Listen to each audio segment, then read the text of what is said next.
देखिए भाई साथियों नमस्कार। जो कल मैंने पढ़ा था ऑस्ट्रेलिया कॉन्टिनेंट पढ़ लिया था मैंने, शायद कंप्लीट कर लिया था। उससे अगला कॉन्टिनेंट अंटार्कटिका पढ़ने वाले हैं। आज दो कॉन्टिनेंट पढ़ेंगे हम लोग, एक अंटार्कटिका पढ़ेंगे, इसके बाद अफ्रीका पढ़ेंगे। अंटार्कटिका को एक वीडियो में कर लेंगे, अदरवाइज दोनों को एक में ही कर देंगे। ठीक है, आप जुड़े रहिए मेरे साथ और इससे बनने वाले सभी क्वेश्चन आपके पूरे हो जाएंगे कंप्लीट।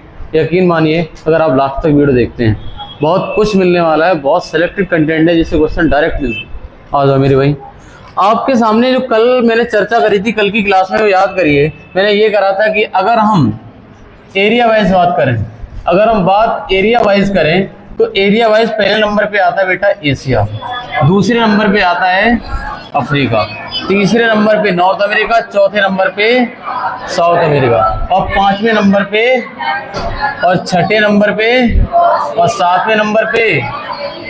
कहें तो आपने सांप सीढ़ी वाला गेम कुछ इस प्रकार खेला होगा, Asia Africa, north America south America और अंटार्कटिका और यूरोप और ऑस्ट्रेलिया को ऐसे बना दिया होगा।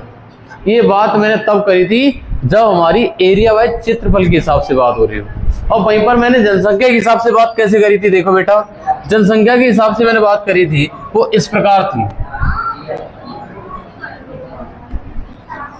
अगर हम पॉपुलेशन वाइज बात करें, जनसंख्या के हिसाब से बात करें तो आप ये कहेंगे, जनसंख्या के हिसाब से बात करें तो नंबर एक पे जाएगा हमारा एशिया, एशिया और नंबर दो पे जाएगा अफ्रीका। मैंने कहा बात जनसंख्या की हो रही, सभी को लेके चलना, साथ साथ छोड़ना नहीं किसी को। मैंने कहा तीसरे नंबर पे आ जाएगा यूरोप, चौथे पे नॉर्थ अमेरिका, पांचवें पे साउथ अमेरिका, नीचे मत जाना ये छूट गया, छठे पे ऑस्ट्रेलिया और सातवें पे अंटार्कटिका। बात समझो। अगर हम जनसंख्या के हिसाब से बात करें, सांप सीढ़ी वाला गेम खेल लो भाई साहब।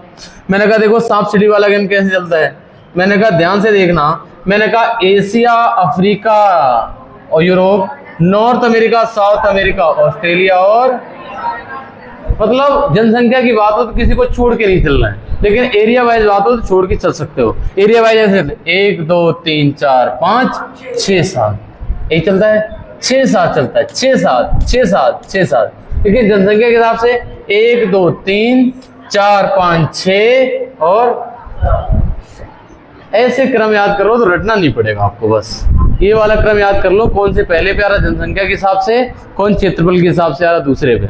अच्छा अब आ जाओ मेरे भाई, जिस कॉन्टिनेंट की बात चल रही थी हमारी, ज्योग्राफी में हमारा चल रहा था, ये वाले नोट्स हमारे टेलीग्राम चैनल पर पड़े हुए, सभी बच्चे एक्सेस कर सकते हैं। और मेरे भाई आज अंटार्कटिका पढ़ाने वाले हैं। अंटार्कटिका महाद्वीप आपको दिखेगा कैसा, तो अंटार्कटिका महाद्वीप आपको दिखाने की कोशिश करते पहले हम। ये है आपका अंटार्कटिका महाद्वीप।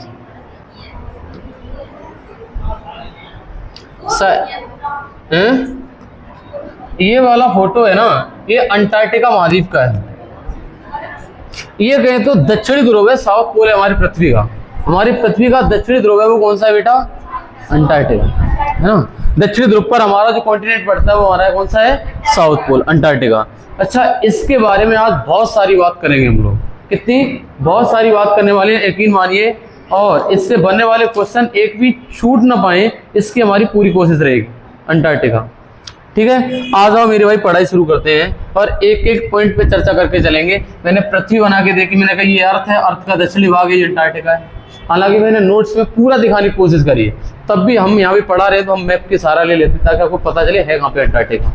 अच्छा इधर आ जाओ, मैंने कहा अगर अंटार्कटिका महाद्वीप की एरिया वाइज बात करें तो एरिया वाइज अगर बात करोगे तो अंटार्कटिका महाद्वीप की एरिया वाइज बात कर लो मेरे भाई, तो अंटार्कटिका एरिया वाइज कौन से नंबर पे आ रहा है और जनसंख्या के हिसाब से कौन से पे आ रहा है, 7वें नंबर पे। यही बात मेरे भाई लिखी हुई है, एरिया वाइज 5 पे, पॉपुलेशन वाइज। ये वाला डाटा तो भूलोगे नहीं, वर्ल्ड ज्योग्राफी एकदम मस्त हो जाएगी तुम्हारी। अच्छा आगे देखो, आगे लिखा हुआ है बेटा कि 66 डिग्री अक्षांश वृत्त, इस वृत्त के अंदर अंटार्कटिका महाद्वीप है। मेरा भाई अंटार्कटिका महाद्वीप को कुछ इस प्रकार समझो कि हमारी पृथ्वी में छल्ले पड़े हुए, जो बीच वाला छल्ला सबसे बड़ा, नीचे और छोटा और छोटा और छोटा, इस प्रकार से छल्ले पड़े हुए मेरे भाई। इसमें छल्ला ये पड़ा होगा, एक ये पड़ा होगा, एक जो हमारा 66 डिग्री वाला चांस है ना नीचे की तरफ चले जाए, 0 डिग्री से चलते चलते नीचे की तरफ आगे 66 डिग्री वाला चांस है, ये वाले छल्ले के भीतर जो आ रहा है वही हमारा अंटार्कटिका महाद्वीप। कौन सा महाद्वीप? अंटार्कटिका। और थोड़े से इस फिगर पे चलना, तो मेरे भाई इस वाले फिगर में दिखाने की कोशिश जरूर करी होगी। इसमें 66 डिग्री अक्षांश, 60 के बाद ये दिख रहा है, 60 के बाद जो 66 है ना, इसके भीतर आ रहा हमारा अंटार्कटिका। तो यहाँ पे हमारा पेन चल रहा है, ये 66 डिग्री के अंदर है ना, यही अंटार्कटिका है। किसके भीतर? 66 डिग्री अक्षांश के भीतर। कौन सा महाद्वीप? आ जाओ इससे अगला पॉइंट भाई साहब। इस वाले में अगर देखा जाए तो ये हमारा साउथ पोल है पृथ्वी का, यहीं पर अंटार्कटिका है, नीचे की तरफ पेंदी की तरफ है, और यहाँ पर बेडल सी, बेडल सागर है अंटार्कटिका के ऊपरी साइड पे, नॉर्थ साइड पे। अच्छा, इस साइड पे हमारा ये एक सी पड़ता है जिसको पीटर सी लिखा हुआ है, पीटर सागर है यहाँ पर, और इधर तरफ हमारा रॉस सागर है, रॉस सी। हालांकि इससे क्वेश्चन नहीं बनेगा, इधर आता हूँ। डिस्कवरी किसने की थी? जो हमारा साउथ पोल है इस पर डिस्कवरी करने का प्रथम प्रयास एफर्ट किसने डाला था? तो कैप्टन कुक का नाम आता है। किसका? कैप्टन कुक का नाम आता है, जिन्होंने पहला एफर्ट डाला था कि कोई कॉन्टिनेंट है हमारा जिसका नाम है अंटार्कटिका महाद्वीप। इन्होंने पहली बार प्रयास किया था कि नीचे है, इसको खोजिए एक बार। इनका नाम था कैप्टन कुक। अच्छा, दूसरे नंबर पे मेनलैंड, ये हमारे थे फेबियन वेलिंग सासेन, फेबियन वेलिंग सासेन, इन्होंने मेनलैंड की खोज की। और साउथ पोल की खोज करने वाले थे हमारे एमंडसेन। हाँ, ये वाला क्वेश्चन कभी कभार देखा जाता है कि भाई साहब साउथ पोल की खोज करने वाले का नाम क्या था? एमंडसेन। ये वाला प्रश्न आ जाता परीक्षा में। बड़े ध्यान से समझने की बात है, बिल्कुल भी फ्री बैठने की बात नहीं है। फोकस रह के बैठोगे तब आप समझ पाओगे, अदरवाइज ऊपर से चला जाएगा। वर्ल्ड ज्योग्राफी बहुत क्रिटिकल है ये वाला। वर्ल्ड ज्योग्राफी में एक एक कॉन्सेप्ट टाइप का है। मैंने कहा कि हमारे इसके मेनलैंड की खोज करने वाले थे फेबियन वेलिंग सासेन, और इसके फर्स्ट एफर्ट डाला था कैप्टन कुक ने, और इसके साउथ पोल की खोज करने वाले थे ये हमारे एमंडसेन। ये हमारा मैप देख लिया, मैप हम उस पर भी दिखा चुके, बोर्ड पे भी। इससे आगे जो पेपर में बनने वाले क्वेश्चन है उसकी बात कर लेते हैं। मेरे भाई साउथ पोल है, इसलिए सूर्य की किरणें कैसी पड़ती हैं,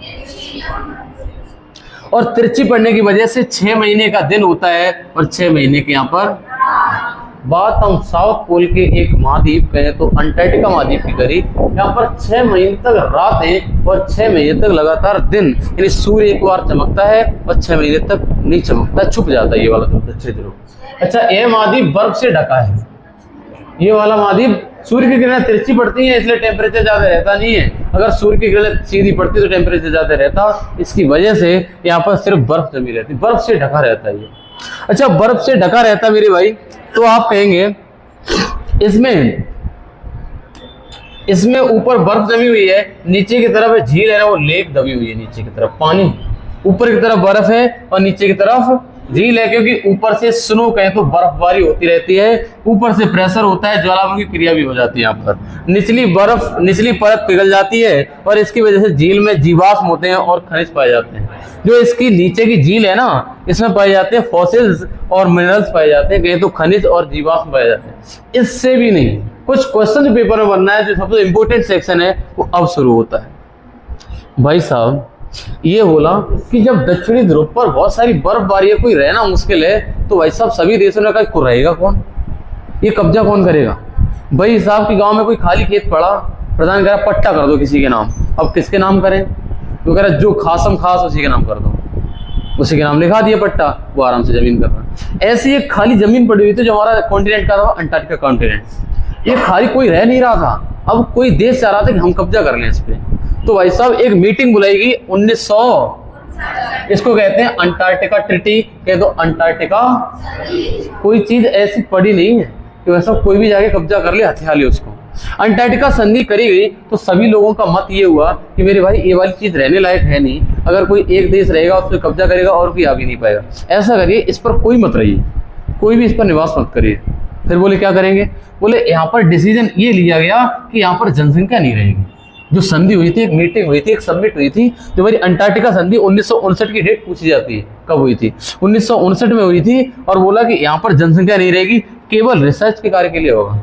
अगर किसी को रिसर्च करनी है यहाँ से फॉसिल्स के बारे में, पृथ्वी के अंदर क्या है क्या नहीं है, इसके रिसर्च करनी, यहाँ पे कोई रहता तो है नहीं, आओ अपनी रिसर्च करके चले जाओ यहाँ से। चाहे कोई सा देश हो, फिर वहाँ बोले कोई सा देश, चाहे भारत वाले आओ, चाहे पाकिस्तान वाले आओ, चाहे अमेरिका वाला कोई आए, अपनी रिसर्च करो और काम करके चले जाओ, यहाँ पे रहेगा कोई नहीं, ये बोल दिया गया।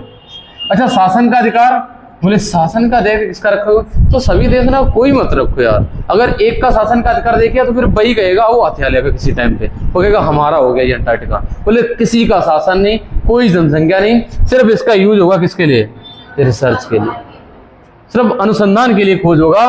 और भारत इसका मेंबर बना 1900, अंटार्कटिका संधि का भारत भी सदस्य बन गया 1983 में, और 1984 में भारत ने पहला रिसर्च स्टेशन डाल दिया। भारत को लगा यार सब कुछ देश कर रहे हैं, हम ही पीछे क्यों रह जा रहे हैं, भारत ने कहा हमें भी शामिल करो यार इसमें, सब देश आ जाओ, तुम भी आ जाओ। तो अंटार्कटिका ट्रीटी में भारत को शामिल कर लिया 1983 में। जब 1983 में भारत को शामिल किया तो भारत ने अगले ही साल वहां पे एक अपना डाल दिया, इसको कहते हैं दक्षिण गंगोत्री। वहां पे एक रिसर्च स्टेशन डाल दिया, बोले भारत का ही है, मतलब कमरा टाइप का बना दिया, बोले हम आएंगे अपना रिसर्च करके ताला लगा के चले जाएंगे। बोले ठीक है। बोले इसका नाम था पहला दक्षिण गंगोत्री। पेपर में प्रश्न यहीं से बनता है कि बताओ भारत का पहला रिसर्च सेंटर अंटार्कटिका महाद्वीप पे कौन सा है, तो हमारा हो जाएगा दक्षिण। लेकिन पूछा जाएगा ये अब किसकी तरह काम करता है, ये बंद हो चुका है, एक स्टोर रूम की तरह काम करता है, अब इसमें कोई रिसर्च नहीं होती है। जो भारत का पहला रिसर्च सेंटर था दक्षिण गंगोत्री, अब तो जैसे घर में नहीं होता स्टोर रूम, कूड़ा कबाड़ा भर देते हैं, वैसे ही अब दूसरी जगह एक रिसर्च स्टेशन लग चुका है भारत का वहीं पे। अब इसको एकदम इक्विपमेंट रखने के लिए करते, कुछ भी हुआ इसमें डाल दिया, ताला लगा के चले आए, ऐसे करके स्टोर रूम की तरह का किया जाता है इसका। पहले था ये। अच्छा, भारत के और भी रिसर्च स्टेशन है क्या अंटार्कटिका वाली? बिल्कुल है। एक तो मैत्री है और एक है, ये दोनों वर्किंग कंडीशन में है दोनों, लेकिन ये वर्किंग कंडीशन में नहीं है दक्षिण गंगोत्री। हाँ, पूछा जाए पहला कौन सा, तब तो आंसर ही होगा, लेकिन वर्तमान में कौन से, तुम्हारे मैत्री और। प्रश्न ऐसे ही बना है कि भारत का कौन सा रिसर्च स्टेशन अंटार्कटिका महाद्वीप पर नहीं है। तीन ऑप्शन ये होते हैं, एक अलग दिनता वहां पे, दक्षिण गंगोत्री, मैत्री और एक भारत है ना। ये तीन हमारे रिसर्च स्टेशन है, ये अंटार्कटिका महाद्वीप पर है। अच्छा, यहाँ पर एक जगह है बेटा, जगह नाम है बोस्टक। कौन सी? बोस्टक को अगर तुम यहाँ पर देखना चाहोगे तो यहाँ पर दिखाई देगा बोस्टक। ये बोस्टक वो जगह है, ये बोस्टक वो जगह है जहां पर सबसे ज्यादा मिनिमम टेम्परेचर रिकॉर्ड करा गया। कितना? -89 डिग्री सेल्सियस। अगर -89 डिग्री सेल्सियस में तुम जाओगे ना तो वहां पे जम जाओगे। ये मान के चलो, जो लोग रिसर्च स्टेशन वाले जाते हैं ना रिसर्च करने, वो भी एकदम पूरा का पूरा अपना पहले बनाते हैं, उसमें अंदर रहते हैं, ऐसे ठंड में कुछ कर ही नहीं पाएंगे, कपड़े अपने बहुत पहन के जाते हैं, ये तो बॉडी काम करना बंद कर देगी। ऑलरेडी हमारे जो अंटार्कटिका महाद्वीप है उस पर 49 डिग्री सेल्सियस माइनस में रहता है टेम्परेचर हमेशा, पूरे वाले पे -49 में तो सभी पे रहता है। और उसमें एक जगह है बोस्टक, वहां पे तो -89 डिग्री सेल्सियस तक रिकॉर्ड किया गया। प्रश्न यहाँ से ये बनता है कि जो वर्ल्ड का मिनिमम टेम्परेचर वाज रिकॉर्डेड, सबसे कम टेम्परेचर आकलित तापमान कहाँ का है, तो जगह होगी हमारी बोस्टक। और कॉन्टिनेंट कौन सा होगा? अंटार्कटिका महाद्वीप। बात समझ में आई? और आगे देखो। अच्छा, इसमें -89 डिग्री सेल्सियस। अच्छा, एक क्वेश्चन और उठता है यहाँ से कि जो हमारा अंटार्कटिका महाद्वीप है ना, यहाँ से एक क्वेश्चन और बताने की कोशिश करेंगे। अंटार्कटिका महाद्वीप पर एक है पाल्मर पेनिनसुला है,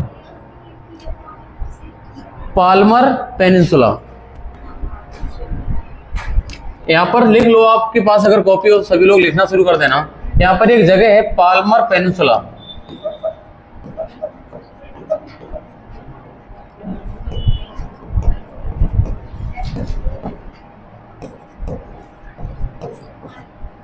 पाल्मर पेनिनसुला। अच्छा, ये जो पाल्मर पेनिनसुला है, ये वाला है ना, ये बर्फ मुक्त क्षेत्र है।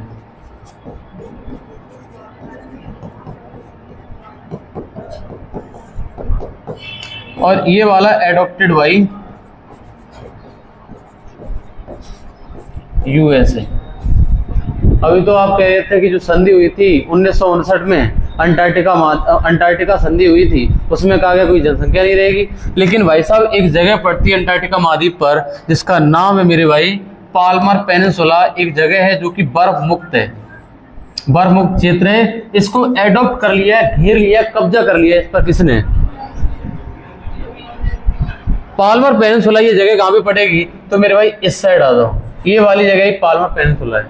इस वाली जगह पर कब्जा कर रखा है अमेरिका ने। बोले कोई देश नहीं रहा, कोई देश नहीं रहा। बोले कोई नहीं रहेगा, हम रहेंगे। ये कौन आया आगे? भारत। भारत के सिर्फ 3 रिसर्च स्टेशन है, लेकिन एक बर्फ मुक्त क्षेत्र है यहाँ पर, इस पर कब्जा अमेरिका ने कर रखा। बोले कोई नहीं, क्या हम ही रहेंगे इस पर, कोई नहीं कुछ कह रहा, लेकिन अमेरिका रह रहा है उस पर। अमेरिका ने उसको एडॉप्ट कर लिया। बोले हम ही रहेंगे इस पर, बर्फ मुक्त क्षेत्र है, उसने उस पर कब्जा कर रखा है। बोले ने कब्जा कर लिया, ऐसे कहें कि ये वाले मान लिया ये 4-5 प्लॉट हैं।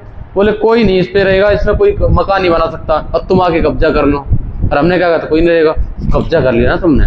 वैसे ही अमेरिका ने कब्जा कर रखा है इस पे। अमेरिका एक शक्तिशाली देश है, तो इसको हटा भी नहीं सकता। इंडिया विरोध करेगा?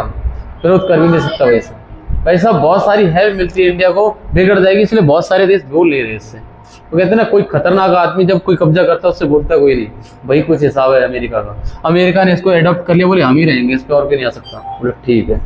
हम भारत वालों को बोले ठीक है रहो तुम, हम नहीं जा रहे उधर। बोले हमारा रिसर्च स्टेशन यहाँ पे लगा, अपने करके लौट आएंगे। तो भारत जाता है, रिसर्च करके लौट आता है। तो ये वाली बात समझ में आ गई। खैर, ये वाली बात आपने लिख ली थी, आगे आ जाओ।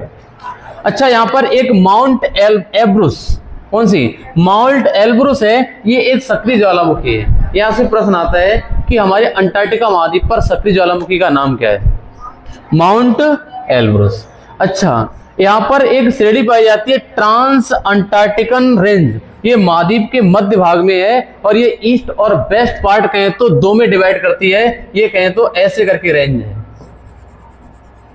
ये वाली पर्वत की श्रेणी है, और अंटार्कटिका को ईस्ट और वेस्ट 2 पार्ट में बांटती है। ये कहना चाह रहे हैं, यही लिखा हुआ है कि एक ट्रांस अंटार्कटिकन रेंज है, ट्रांस अंटार्कटिकन श्रेणी है, जो महाद्वीप के मध्य में है, और divide the continent east and, मतलब कॉन्टिनेंट को 2 पार्ट में बांट देती है। कॉन्टिनेंट को जब हम चला रहे हैं ना, अभी तो एक या दूसरा है, रिवीजन बहुत मांगता है ये कॉन्टिनेंट यार। इसकी अगर रिवीजन नहीं करी तो भूल जाओगे यार, बहुत कुछ पॉइंट है इसमें। तुम एग्जाम के क्वेश्चन देखना, इससे बहुत सारी बनेगी, बैक पेपर की लगाना तुम। आगे आ तुम, आगे पढ़ने को मिलेगा। अगर हम हाईएस्ट पीक की बात करेंगे तो मेरे भाई अंटार्कटिका महाद्वीप की सबसे ऊंची चोटी है, जिसका नाम है विंसन मैसिव। विंसन मोसिफ, विंसन, बोलो बार बार बोलो, विंसन मोसिफ, विंसन मोसिफ, विंसन मोसिफ, मैसिव जो बोल पाओ, विंसन मैसिव, विंसन मोसिफ, विंसन मोसिफ, यही सबसे ऊंची चोटी है। ये बात अंटार्कटिका की कर रहे हैं, ठीक है। आगे आ जाओ, यहाँ पे लिखा नो पॉपुलेशन, कोई जनसंख्या नहीं है। व्हाइट कॉन्टिनेंट श्वेत महाद्वीप है, क्योंकि यहाँ पर स्नोमीज बर्फबारी होती रहती है। श्वेत महाद्वीप किसे कहा जाता है? तो मेरी भाई अंटार्कटिका महाद्वीप को। नींद आ रही है क्या? अंटार्कटिका महाद्वीप को हम कहते हैं क्या? इसको कहते हैं मेरे भाई व्हाइट कॉन्टिनेंट श्वेत महाद्वीप कहा जाता है, ठीक है। आगे आ जाओ, यहाँ पर लिखा हुआ क्रिल फिश पूछा जाता है, प्रजाति की मछली क्रिल फिश। कौन सी? Krill fish. क्रिल फिश कहाँ पाई जाती है? तो अंटार्कटिका। एक पेंगुइन देखे तुमने? उड़ लेते हो? उड़ नहीं पाते हैं, उड़ नहीं पाते, चलते हैं ऐसे लुढ़क लुढ़क के। तो वही वाले पेंगुइन है, ये फ्लाइटनेस होते हैं। फ्लाइटनेस पर ऐसी चिड़िया जो, तो पेंगुइन एक चिड़िया जो उड़ नहीं सकती, वो भी कहाँ पाई जाती है? अंटार्कटिका में। फोटो देखे होंगे तुमने, ऐसे कर खड़ी हो जाती है, कभी कभी उड़ नहीं पाती है वो। पंख भी होते हैं उनके हालांकि, लेकिन उड़ नहीं पाती। अगर उड़ जाए तो अपने इधर यूपी में आ जाए भाई, सब एक टाइम बुला ले उनको, है ना। ये कह रहे हैं पेंगुइन है ना फ्लाइटनेस, लेकिन यार ठंडे मौसम में रहती है वो वाली चिड़िया, ठंडे में रहती, उधर बर्फ में रहती, अपने यहाँ नहीं आएगी वो वाली। अच्छा, एक मछली है कौन सी? Krill fish. और ऐसे करके हमें ये लगता है अंटार्कटिका महाद्वीप में जितने भी पढ़ाने को था वो हमने सब कुछ पढ़ा दिया जिससे बनने वाले क्वेश्चन। एक्स्ट्रा जानकारी अगर लेनी है तो आप बैक पेपर लगाइए, एक क्वेश्चन एक्स्ट्रा मिल सकता है। लेकिन जो मेन जानकारी जो आपको पढ़नी चाहिए, बिल्कुल जो जरूरत है, वास्तव में जरूरत है किसी बच्चे को पढ़ने की, तो वर्ल्ड ज्योग्राफी में इतना तो आपको पता होना जितना मैंने बताया है।